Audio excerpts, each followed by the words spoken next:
গঙ্গা গিলেছে ভিটে, বিদ্যুৎ জল ছাড়া অন্যত্র বাস মানিকচকের 50টি পরিবারের।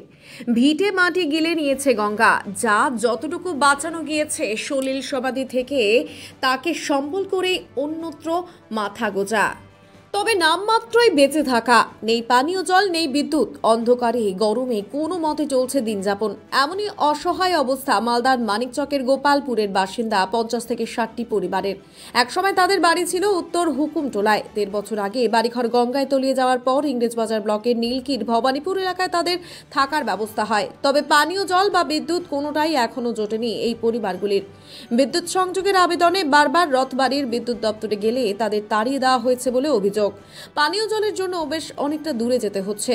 বিদ্যুৎ দপ্তরের রথবাড়ি সেক্টরের অ্যাসিস্ট্যান্ট ইঞ্জিনিয়ার স্টেশন ম্যানেজার নবাব আক্তার জানান, বৈধ কাগজপত্রের অভাবেই বিদ্যুৎ সংযোগ পাচ্ছে না পরিবারগুলি। দক্ষিণ মালদা বিজেপির সাধারণ সম্পাদক গৌরচন্দ্র মণ্ডল এই বিষয়ে প্রশাসনের গাফিলতির অভিযোগে সরব হয়েছেন। মালদা জেলা তৃণমূল কংগ্রেসের সহ সভাপতি দুলাল সরকার জানান, বিদ্যুৎ বন্টনের নির্দিষ্ট নিয়ম রয়েছে। বৈধ কাগজপত্র নিয়ে গেলে বিদ্যুৎ দপ্তর অবশ্যই ওই এলাকায় বিদ্যুৎ পরিষেবা দেবে। বিজেপি অযথা রাজনীতি করে বলে অভিযোগ করেন তিনি। আমরা খুব কষ্টতে আছি। আমার নাম আমার খুব কষ্ট হয়েছে। আমার বাড়ি গোপালপুর ছিল। আমরা নদীর ধারে আমরা খুব ভেসে গেছি। আমার কিছু নাই, বাড়ি ঘর আমরা তিরপাল ট্যাঙ্গে আমরা ছিলাম এখানে। তো আমরা এত সরকারের লোককে আমরা জানালছিলাম, তো আমাকে কেউ আমাকে সাহায্য করেনি, কোনো জিনিস আমাকে দেয়নি। আমরা সব জিনিসের কষ্ট হচ্ছে, পড়াশোনা, খাওয়া দাওয়া, জলের সবই কষ্ট, লাইন টাইন কিছুই নাই। তো আমরা কি মন্ত্রী মশাই মরে গেছি কি আমাকে কিছু সাহায্য করে নাকি? আমরা তো সব করেছি, তো আমাকে কিছু সাহায্য করে না। আমরা তো চাচ্ছি, লাইন চাচ্ছি, আমরা খুব কষ্ট হচ্ছে, তাও আমাকে কিছুই দেয় না। এত করে দিচ্ছি তাও আসে না, নিয়ে নিয়ে চলে যাচ্ছে। আমরা অন্ধকারে আছি, আমরা জলের কষ্ট হচ্ছে না, কিছু নাই, লাইন নাই, কিছুই নাই, আমরা কিছুই পাই না। আমরা সব করেছি, কিছুই আমাকে দেয়নি। হ্যাঁ না, আমরা করেছি তো আমাকে কিছুই দেয়নি। এসে চলে যাচ্ছে, দেখে দেখে চলে যাচ্ছে। 1.5 বছর হ্যাঁ আমরা এখানে আছি, তো আমরা কিন্তু বুদ্ধি নেই, আমরা এরকমই আছি, আমরা অন্ধকারই আছি। আমরা তো চারাক জ্বালাচ্ছি, আমরা পাখা ঝোলাচ্ছি, আমরা থাকছি, আমরা বাগানে বসে রচ্ছি, আমরা থাকতে পারছি না বাড়িতে। রাত 10টা 11টা। আপনাদের বাড়ি কোথায় ছিল এবং আপনাদের কি কি কষ্ট হচ্ছে? কত লাইনের কষ্ট আছে, অন্ধকারে থাকতে হয়েছে, বিচ্ছুক সাপ, কত কত জিনিস আছে। আমরা লাঠি নিয়ে আমি সাপকে বি ঢুঁড়া খুঁজে পাই না, এত অন্ধকারে থাকছি। লাইনের ব্যবস্থা নাই। লাইন মানুষ কাছে হাত দিব এখন পর্যন্ত দিবার কথা নাই। ছেড়ে পানির কষ্ট আছে, পানি কারণ থাকবে তা তো লাইনের পানি আসবে, কোনো গুরুত্ব দেয় না সরকার গেলা। আচ্ছা রোড বি গেলাম আর মানে অনেক লোক তো গঙ্গা বাগান লোক নতুন নতুন বাড়ি করছে, সেই জন্য অনেক লোক এসেছিল। 50টা 60টার মধ্যে বাড়ি, মানে লিগাল ডকুমেন্ট তো লাগবে। আপনি যেখানে মানে বাড়ি করছেন সেই জন্য তো লিগাল ডকুমেন্ট আপনাকে সাবমিট করতে হবে। তো যে বাড়িতে লিগাল ডকুমেন্ট সাবমিট করলো ওখানে কানেকশন হয়ে গেছে, কিন্তু অনেকগুলো আর বাড়ি আছে, 60টা 70টার মধ্যে বাড়ি আছে যে লিগাল ডকুমেন্ট সাবমিট করতে পারলো না। তো লিগাল ডকুমেন্ট আপনি অফিসে সাবমিট না করবেন তো কীভাবে কানেকশন করতে পারবেন? তো আমি সে লোককে বলেছিলাম যে আপনি লিগাল ডকুমেন্ট সাবমিট করুন, যেহেতু তাড়াতাড়ি আপনি লিগাল ডকুমেন্ট সাবমিট করবেন, আমি 1 সপ্তাহের মধ্যে বা 10 দিনের ভিতরে কানেকশন করে দেবো।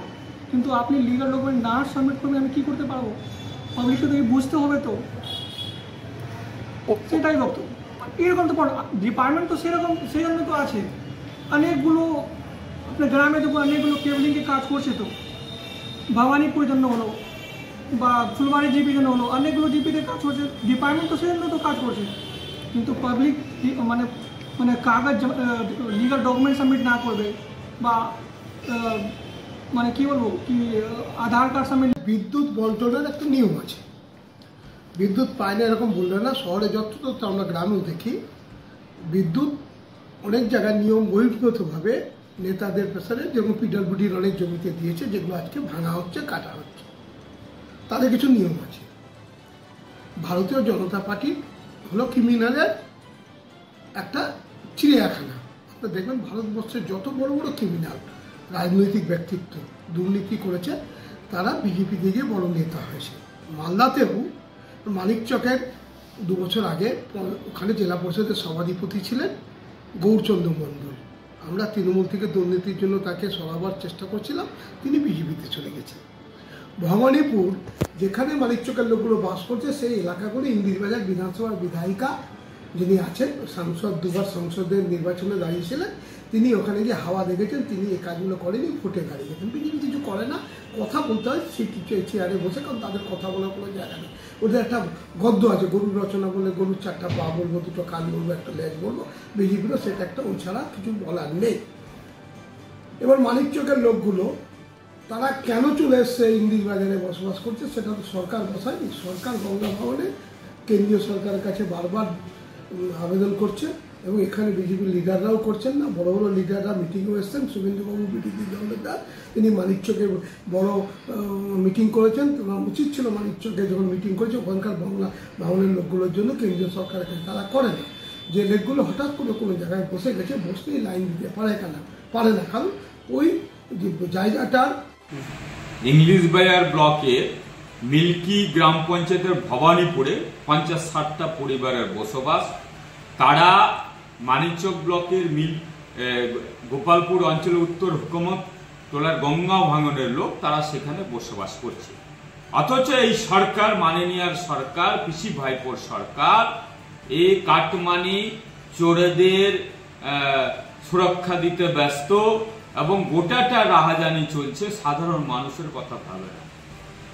এদের না পৌঁছেছে সরকারি সুযোগ সুবিধা, না পৌঁছেছে ইলেকট্রিক, রাত বিরাতে বাচ্চাদের পড়াশোনা থেকে শুরু করে অসুস্থ রোগীদের অবস্থা খারাপ হয়।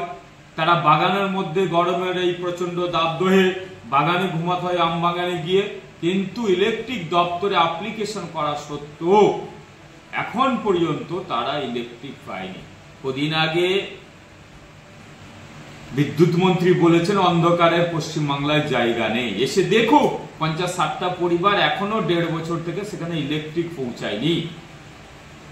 তারা সেই পরিবারগুলো মানিকচক